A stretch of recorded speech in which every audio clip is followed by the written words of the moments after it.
Hi. Yep, sorry, just give me 1 minute. I'm eBaying. Trying to put aside some rainy day pennies. Save up for an Xbox Series X. But no one seems to want to buy my leftover Skylanders, LEGO Dimensions, or Disney Infinity sets. Which is ridiculous, because come on. They're only part soiled. Man, that poor Mickey Mouse, he's seen some actual shit.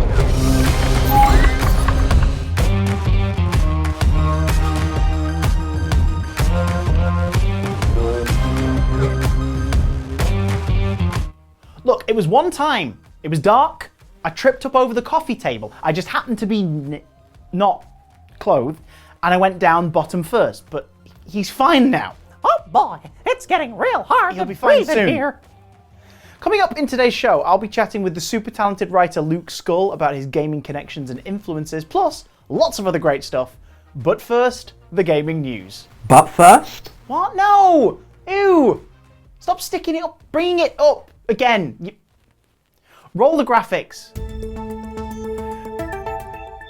The Brazil Advisory Rating Board have either published a typo or made a boo-boo, as their age classification for the recently announced and soon-to-be released Alan Wake Remastered includes not just Xbox, PlayStation systems and PC editions, but also a Nintendo Switch one too.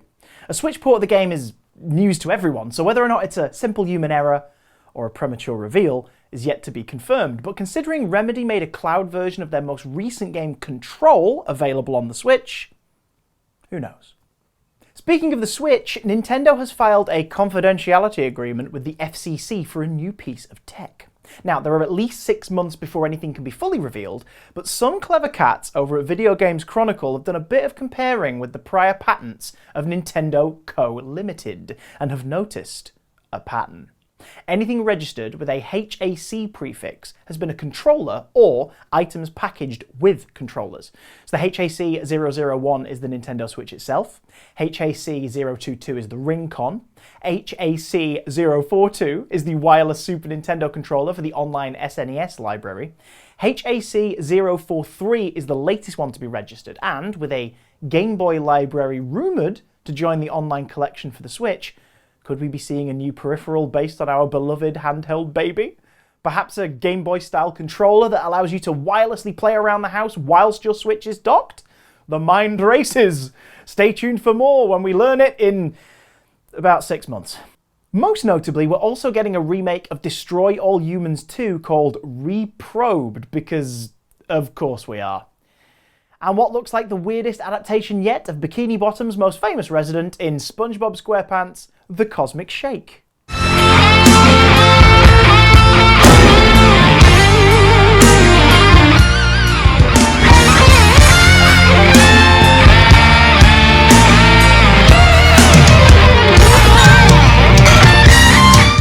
That last bit keeps going. And finally, Project Deluge, the Hidden Palace's quest to preserve games of older generations, has unearthed a really weird Easter egg in the prototype for Dreamcast's racing title, Sega GT.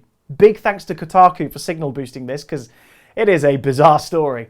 Game preservationist Combi Laurent, what a title, was poring through the game's innards when they uncovered 2 references to rival companies in a hidden level called Sony GT2, the first being that name. That's an obvious dig at the Gran Turismo series. But odder still was the second find. Luigi. Just Luigi. Stood there, flagging, stopwatch in hand, not even dignifying the player with basic eye contact. Luigi. Now, like me, you probably have lots of questions. If it was tucked away in the game's files, then who was this for? Why is Luigi dodging duties in the Mushroom Kingdom to hang out in a competitor's racing game? What the hell is a Dreamcast? Well, for you young'uns, I can at least answer that last one. The Dreamcast was basically the Wii U of the late 90s. And if you're wondering what a Wii U and the late 90s are, then God help you.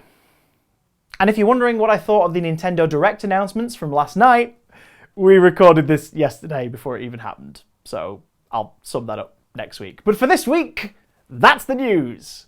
Now you're fully prepped. are you sure you don't want some ointment at the very least? Stop! I'm fine. The more you draw attention to it, the weirder it gets. I'm trying to host a prestigious video game magazine program here. With a Disney Infinity toy lodged in Time now for our exclusive interview. Writer of the Grim Company series, Luke Scull is an author who's done it all. His pen, or keyboard, I guess, has put words in the mouths of many a character across not just his own novels, but video games as well. His passion for both mediums has led to working with the likes of Ossian Studios and BioWare, and we were very lucky to get some time to chat to Luke about his career so far and his upcoming works. What was it that drew you into the worlds of fantasy writer Joe Abercrombie? Because you cited him as a big influence. I read Joe Abercrombie's first book when I was maybe in my mid-20s, so he wasn't an author that I read in my formative fantasy reading years, but I think it was a combination of cynical humor with very gritty, morally grey characters that really spoke to me. I mean, I had been writing in a similar vein for my video game stuff, particularly in Neverwinter Nights video game for years previous. And then when I read Joe Abercrombie, I thought to myself, hey, this guy writes just like what I'd write a novel like if I were to try my hand at it. And of course I did. Some years later, and the rest is history. But, I think Joe Abercrombie, there's something quite British about his writing. There's a very sardonic wit and a very layered way of looking at the world. Your series, The Grim Company, tackles injustices and morality and heroism. Do you yourself have a strong response to injustice in the real world? Is that why you write about it? No, I think fantasy has to have a message. It has to say something, right? Mm-hmm. It can't just be big monsters and wizards and cool stuff and sexy barbarians. There has to be, there has to be a point being made. Yeah. And I think that, you could have a fantasy that was just cool stuff, but you need to have some kind of social commentary in there. The Grim Company is very much authoritarian, overpowered wizards that create dystopias wherever they rule, and you have a small group of mainly anti-heroes. Actually, there's a massive emergence following Game of Thrones. I think Game of Thrones popularized the morally grey characters in fantasy, and then I think Joe Abercrombie made it into his own sort of grimdark subgenre niche, and then a lot of people sort of jumped on that approach of doing things. I think there is evidence to suggest that sometimes people have a bit too much grimdark. Maybe they want to go back now to maybe a little more magic and high adventure rather than allies stabbing each other in the back and murdering a dozen villagers on the way to killing the dragon and stuff. So I'm going to quote a game here. You probably played it, The Last of Us Part 2, which I thought was a wonderful game. I loved how, I don't want to spoil anything, but you end up playing opposing sides of a conflict where both characters have very understandable motivations for what they want to do, but during the course of gaining revenge or seeking justice, they both commit terrible crimes. But I just thought that literally playing the two heroes or anti-heroes or whatever you want to call them was revolutionary, and I felt myself like rooting or terrified that a character was going to die, and then rooting for them to die an hour later as I was playing through the story. So I think that's it's a wonderful commentary on the nature of revenge and how revenge really doesn't benefit anyone, but it's like a self-perpetuating cycle. That's the most recent example of a game I thought that did something really quite different and quite unique in storytelling. Now, you've written for fantasy games, big RPG genre stuff. That's a lot of dialogue, a lot of character branches and options, dialogue trees. When a project doesn't quite come to fruition, or the direction of it changes and suddenly what you've put into it's no longer needed, how do you kill your darlings? What advice would you have to somebody who's also had to just like drop something and then move on? I think the best thing to do is just to acknowledge that it's not your fault, it's outside of your control. Often the effort you put into creating quests and designs is not wasted because it can be repurposed for another project at a later date, which is what I've done in the past. Creative output is rarely completely wasted. If nothing else, you get better at being creative the more you do it. If you're lucky, you can then repurpose that for a different project. Of course, if you're left in a black hole financially, then that has, severe repercussions. But generally, being a game designer, you're going to have a lot of cancelled projects. I don't know what the stats are, but I'd imagine that for every project that is released commercially, several get cancelled. So yeah, it's tough. It's a really tough industry. A huge thanks to the wonderful Luke for taking the time to chat with us. For the full version of our chat together, make sure to subscribe to us on YouTube and keep an eye on your phone.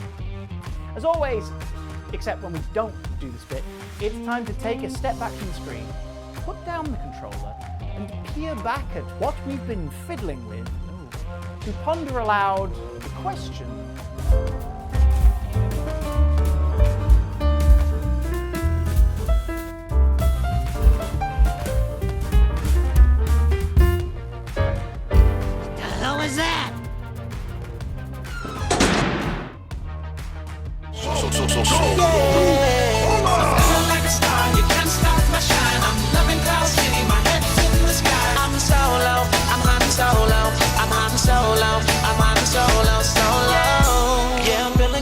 tonight, finally feeling free and it feels so right. Oh, time to do the things I like. Gonna see a princess, everything's alright. Oh, this one's a gem! Connect Star Wars is full of absolutely fun nonsense, but also this! Just Dance meets Dance Central meets that bit in The Empire Strikes Back where one of our beloved heroes is tortured and beaten by the fascist villains before being torn away from his one true love and also the princess, before getting frozen in carbonite to end up as a payday for a bucket-headed bounty hunter, an eventual wall trophy for a pervy mobster slug. You know, classic arcade fun! While we're here, can we count the Connect as a what the hell was that event too? Only if we can add what you've done to that poor Mickey toy. It's a sore subject. Definitely sore. All that glitters is not gold. There is no better illustration of this than our next retrograde tribute. It dazzles the eye of the beholder, a glittering jewel in the sunlight, but in spite of this, quickly faded into oblivion. Why? How could this happen? What abomination could dim the heady intoxication of such an intriguing discovery? Let's have a look. Come with us as we stroll through this definitely real set that is not being rendered in a different engine than the world we currently exist in. The fifth dimension, some might say. Oh wait, wrong parody. Look at this. Lend me your eyeballs as we examine this Game Boy that folds in on itself. Much like the universe is destined to fold in on itself and become a void of infinite nothingness roughly 7 years from now. Look it up, seriously. There are conspiracy TikToks all about it. Game Boy Advance SP is what I'm talking about. Look at it. An absolute treasure, I'm sure you'll agree. Meanwhile, we've got this piece of shit. The age of the technology in these pictures suggests that the artist who submitted them is not that old if they consider these items retro, unless, of course, the artist in question has sent it in to cast the Guitar Hero attachment for the Nintendo DS into the distant past by labeling it as an ancient piece of technology. I don't blame you, it was cumbersome, I can't quite believe they sold them. Bonus points for lining up your Game Boy Advance cartridges this way, it pleases my OCD. Thank you for joining us in the Retro Gaming Gallery this fair evening, or whatever time it may be where you are in the world. But we have to go, as my Hot Pocket dinged in the microwave 10 minutes prior, and I'm slightly worried that the flavor will subdue over time. Doors on your left.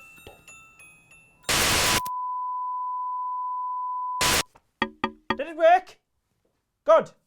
Hello, my name is Reginald Gates of Gates & Hill Solicitors, specialising in rip-offs, knock-offs and Alexander Afinogenovs. If your intellectual property, likeness or catalogue of Russian players about standing up to bureaucratic tyranny are under threat, then we are your salvation. And yes, I do see the irony, but I get paid either way. It has been brought to the attention of Gates and Hill solicitors that the Retro Gaming Gallery has been somewhat carefree with its overall premise and as such is leaning into the intellectual and likeness rights of one Rod Serling. His television programmes The Twilight Zone and The Night Gallery, and as we may have cause to believe, the physical theft of one of his actual suits from a lockup in the state of New York. Whether or not the suit he was buried in is the one that was taken is something for the private investigators to determine by smell once removed from the curator of the Retro Gaming Gallery. Now, as such, the entire sending item about novelty and nostalgic video game equipment will be retired immediately pending further investigation. There is a warrant out for the arrest and subsequent questioning of the gallery's curator, who for some reason I can never seem to find when attempting to serve him with a subpoena. I'm sure there's a perfectly logical explanation for that, but it'll have to wait for another day because, oh look, here's the end of the show! Massive thanks to the lovely and luscious Luke Scull for joining us this week. Big props to everyone who sent stuff in and has been spreading the word for the show. But if I could just talk to the not yet subscribed for a sec. Wow. What a ride it's been. I can't believe everything we've gotten through together. You know, you and I, we truly are special. You did something new with your hair. You're looking svelte. Anyway. Subscribe already!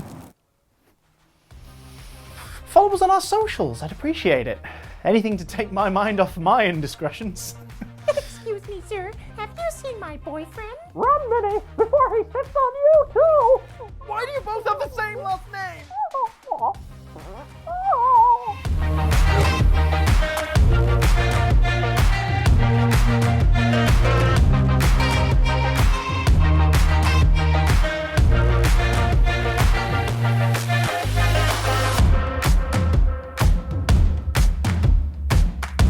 Hi, me again. I just wanted to point out that no mice were harmed during the making of this episode, though they were scarred for life.